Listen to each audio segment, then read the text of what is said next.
சொர்க்கம் இருப்பது உண்மை என்றால் அது பக்கத்தில் இருக்கட்டுமே. வெறும் வெட்டங்கள் ஓடட்டுமே.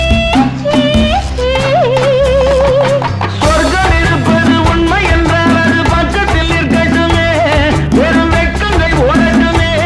இந்த கொக்குக்கு தேவை கூறிய மூக்கினில் சிக்கிடும் மீன் மட்டுமே. இதன் தேவைகள் வாழட்டுமே. ஒரு கிண்ணத்தை ஏந்துகின்றேன், பல எண்ணத்தில்